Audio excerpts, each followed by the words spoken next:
Okay guys, so I'm about to build another tiny whoop, and I'm going to be using the original clear Inductrix frame here along with some Spintech 6mm motors from the last video. The item that's going to be really different on this one is this Furry F3 flight controller that's designed for the tiny whoops. This one comes with a built-in FreeSky 8-channel PPM receiver, but I am going to try and use my FlySky A8S receiver here on iBus, and so that I can fly with my Turnigy Evolution. I'm going to try and put a shorter antenna on this, and I think I'm just going to keep using this connector here. It's going to add about a little over 1.1 grams. This board here by itself is a little over 3 grams, so it's a pretty significant amount of weight. Hopefully I can keep everything under 20 grams. I am going to be using the power whip connector here that I got in the last, I think it was 2 hauls ago, and going to be using these newer batteries here with the power whip connectors. So should have some better performance, I think, in terms of flight time and also power as well. These are some high performance batteries. So that's why I'm going to add a little bit of extra weight here with this receiver so that I can fly with my Turnigy Evolution instead of the Taranis. So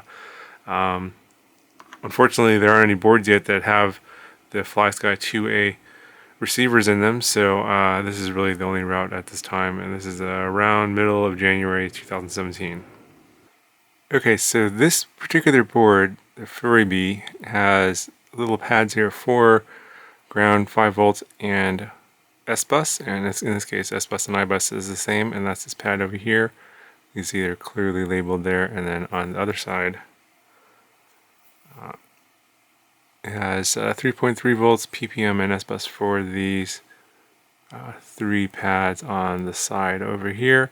So that's what I'm going to be using on this board to connect it to the A8S, and then I'm going to connect my battery connector to the positive and negative there. Okay guys, so I've made a little bit more progress here. I have mounted or soldered on my camera. This is the VM275T. It's like 3.5 gram camera, and soldered that to the power leads along with the power whoop connector. And of course we had the connector here for the receiver that was already on there, and I just attached the receiver. And I'm just going to use this stock antenna for now. I will probably swap it out a little later.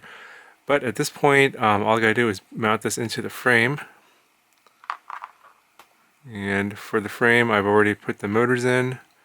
I got the little grommets on here. I just gotta put the flight controller on and screw it down. And that ought to do it. And then I gotta put the canopy on. I just gotta figure out some way to mount all these.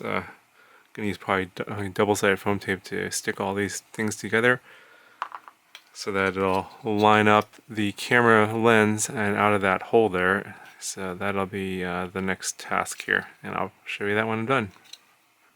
Okay guys, I decided to go a completely different direction on the canopy.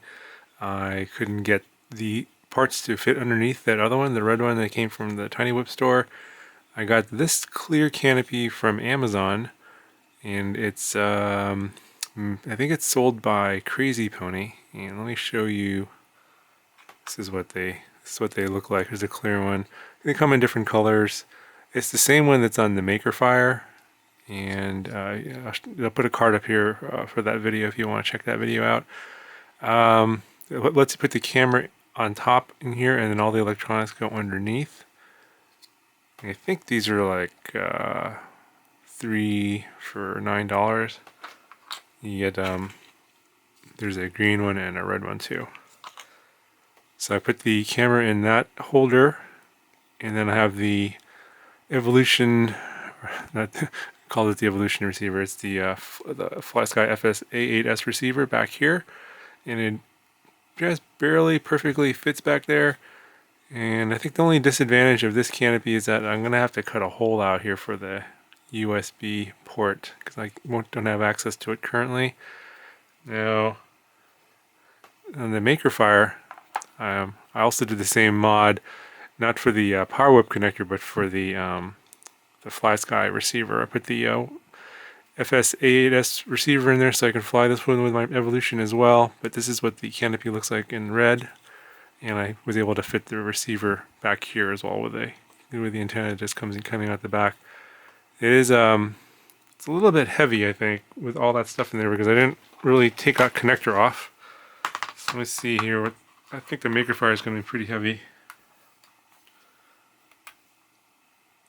Yeah, so that comes in around 23 grams for the Maker Fire.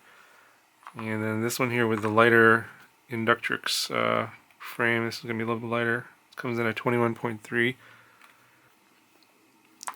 But yeah, anyway, the difference between this setup here with the Furry board with the USB port pointing up is that on the Maker Fire board, the USB port is pointing down, so I still have access to it even with this Canopy on. So if you guys are looking at setting up these with this Canopy, I would say get the Maker Fire board instead of the Furry board. It'll probably work out better. I think Crazy Pony also sells the Furry board on Amazon as well. I'll put links to all this stuff in the description. But yeah, these are the same cameras on these, and that's why it fits these canopies. So yeah, it's this a pretty good mod, and if you guys want to fly your tiny whips with your Turnigy Evolution, this is one way to go. I think there's another guy that actually took the antenna connector off and took off this connector to save maybe half a gram or something like that. So you could do all that, but it's a lot more work, and I didn't really feel like doing that. And with the new power whip connector, I should be able to get better flight times and pretty good power. So I'll have some video here for you on this flying around. So let me know if you guys have any questions about this mod and flying it with your Evolution. I think it's going to be a lot better for me because I just don't like carrying my Taranis around. It's big and heavy, and I don't like carrying it. So anyway, hope you liked the video. Let me know if you guys have any questions, and I'll talk to you guys in the next one.